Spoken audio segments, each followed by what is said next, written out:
back to another Telly Talks. On today's topic, I just want to talk about friendship and how you handle certain conflicts within, a group of friends. And so I'm gonna just be completely honest and transparent and tell you guys. So yesterday I experienced something I never experienced amongst the group of people that I call my friends, and to say the least, it was very disrespectful. I was shocked and I didn't understand. Like, I understood what they was coming from in regards to how they felt. However, the delivery of the message was very disrespectful in my opinion. And I'm the type of person who is very self-aware. I like to stay in tune in how I make people feel, and even how I feel about, what I feel about my own personal feelings. So I had to really unpack everything that happened. Also, I think reaching out or just listening to somebody who's kind of like a sounding board, like where you can kind of vent to, just to make sure you're not overreacting or taking things to heart or overlooking some things. So I definitely reached out to the people that I trust, and I spoke about the situation, and they gave me their feedback, and it just helped me realize, okay, I'm not going crazy. This did happen, and I feel valid for the reasons that I feel. And so after processing everything that transpired, the next day I decided to send a group text and just basically tell them, I still love you guys, I still wish the best for you, but as of now, I'm going to remove myself, because one thing I don't want is to be surrounded by people who I call friends but really don't like me, really are frenemies. And so you can tell in a group, especially like with females, you can tell in a group where one particular person don't really like you too much, and you can tell based on how they talk to you or based on how they treat you, even if you come in a room, based on how they look at you. So you can already tell that it's some people that you're going to be more closer to than others, and it's going to be, because at the end of the day, you can't please everybody and you can't make everybody happy. So you're going to experience that everybody in the group, although you guys call each other friends, are really not each other's friends on that level in comparison to other people. So I realized that I'm okay with being alone. I'm okay with being by myself. I know how to be by myself. Like, I'm glad I'm not one of those girls who is codependent on a person or a friendship. I know how to move on my own. So, I love these girls. I appreciate the memories and the things that we all experienced. Some of these girls I went to school with since elementary. And so to see us still be friends and still be able to do stuff together, I like that. I wanted to, as a female, especially as a Black female, I wanted to take away the narrative that women can't be genuine friends. Women can't actually do stuff together, and there'll be no cattiness, and there'll be no talking about each other behind their back. So I wanted to create a dynamic where I was a part of a friend group, female friend group, where we can all do stuff. We can travel, we can celebrate each other, and we can be amongst each other and all be cool and all have a good time and all have, you know, experience. But at the same time, you have to know your boundaries. And even in the friend group, I think a lot of times things that should not be okay is seen as okay. So for an example, if you have this one particular girl and they're talking about another girl, and the ones who's listening is not stopping the one who's talking about the girl who's supposed to be our friend, you know, and we're not stopping it, we're like egging on the situation, we're putting our 2 cents in the situation, or we are also talking about the girl as well. And I think for so long in groups, men groups and female groups, that happens a lot, where it's like y'all kiki on the side about somebody else, but then in front of their face it's like, hey, how you doing, da, da, da, da. And for so long that has become the norm, because nobody wants to be that one, that oddball one. You know it's wrong because you're sitting here and listening, you're like, well dang, if you talking about them, then I know you be talking about me. But no one wants to be that oddball person and say like, oh, I think you should stop talking about them, or I don't think you should be saying this or whatever, when they're not here to defend themselves. But nobody wants to be that person, because then they're going to attack you and they're going to look at you type of way and say like, well, we ain't talking about you, we ain't say that about you, we ain't do that to you. So nobody wants, that's like a hard position to be in, when you know somebody who we all call our friend and that person is being talked about behind their back.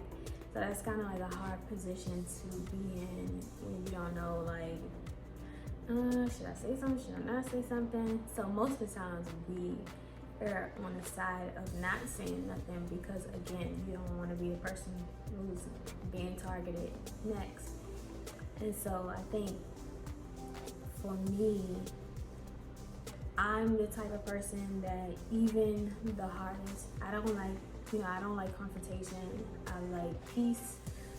And if I did something intentionally or unintentionally to a person, or I made them feel some type of way, I'm quick to apologize, or quick to just want to get over it and move forward. But I noticed in this group of women where this has been happening over the course of years, and like I said, because it wasn't directly, I guess I wasn't directly affected by it, because what you don't know don't really hurt you, because I'm sure I got talked about plenty of times, but it was never brought to my attention, and if it was brought to my attention, a conversation was had.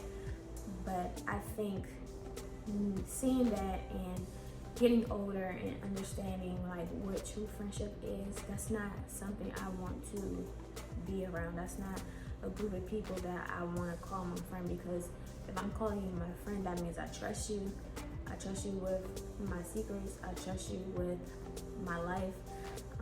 I trust you to be that person who kind of like looks out for me in my absence, in regards to if something's being said about me. So to call a person a friend, or a group of people a friend, and to see over the course of years, they kind of showed you who they were, but because it wasn't directly towards you, you kind of just like went under the bridge. But what I've come to realize, because I was the one targeted this particular time, it hit me different. It made me look at all the times that something should have been said, something should have been done, but it wasn't. And it took me to be in a hot seat, basically, for me to get it and be like, okay, this got to stop, or I have to remove myself.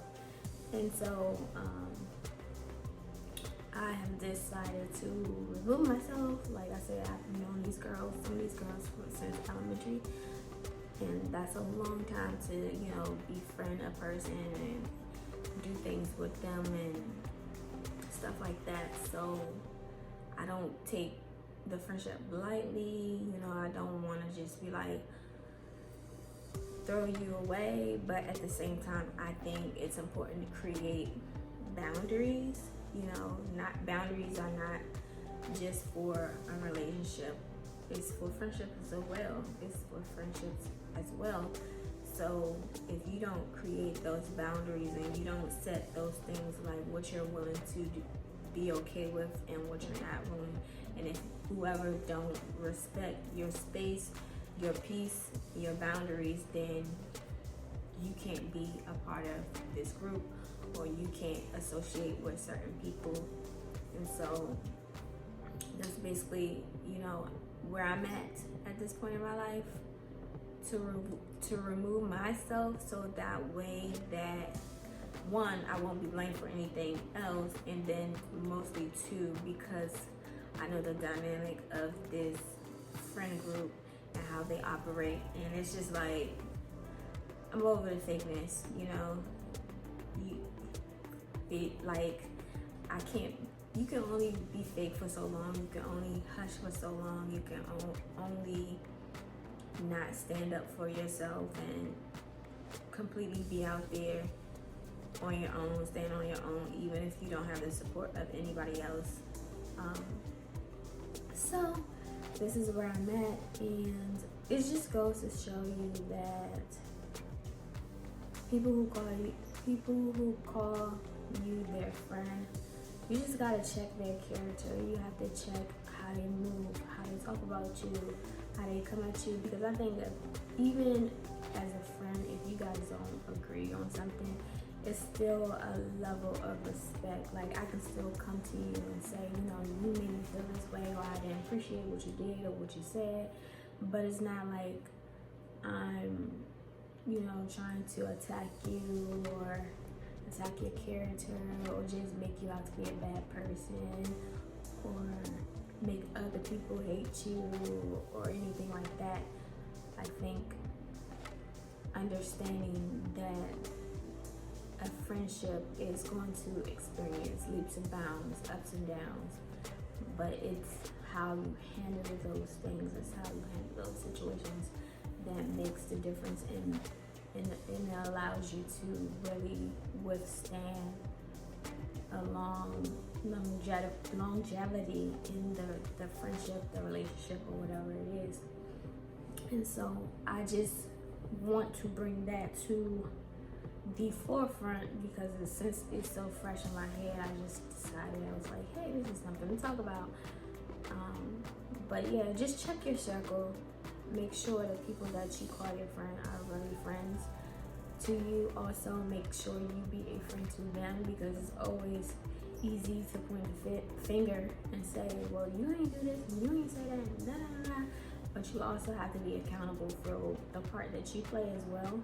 So just check your circle. Make sure the people that you call your friends is really your friends.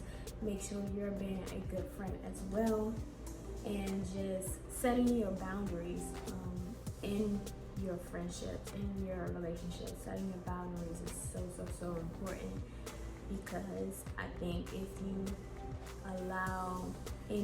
you fall for anything, then you're pretty much saying that you can say whatever, you can do whatever, and I have no say so. And you never want anybody to have that power over you, that control over you, to the point where your voice don't matter, or your feelings don't matter. So yeah, just check your circle, be careful, and watch out for those friends of a friend, because those friends of a friend are not your friend. They might be a part of the group, they might go on the trips with you all, they might be in the message and attend the festivities, but they're not your friend. Is no loyalty really towards you if you're not directly their friend. If it's a friend of a friend, there's no loyalty, and they don't really owe you nothing. They're just associating with you for the sake of the common friend that that you have in common. So just be careful for those as well, because for so long I'm like, okay, I welcome people. If it's a friend, I welcome you in, as long as you ain't being shady and just being rude and stuff like that. Like, I'll welcome you in, but you can't be so open. You just gotta like watch people from a distance, watch how they talk about other people, because if they're comfortable with speaking about somebody else in front of you, what are they doing when you're not there? So that is my take on that. Hope you guys enjoyed this topic. I will expound on this in another video later on, but I hope you got the gist of what I was trying to say in terms of who you call your friend, and mostly setting your boundaries in friend groups and in relationships. So thanks for tuning in. Please like, subscribe, and comment, and I will see you guys on the next video. Peace, love, and next time on Telly Talks. Bye.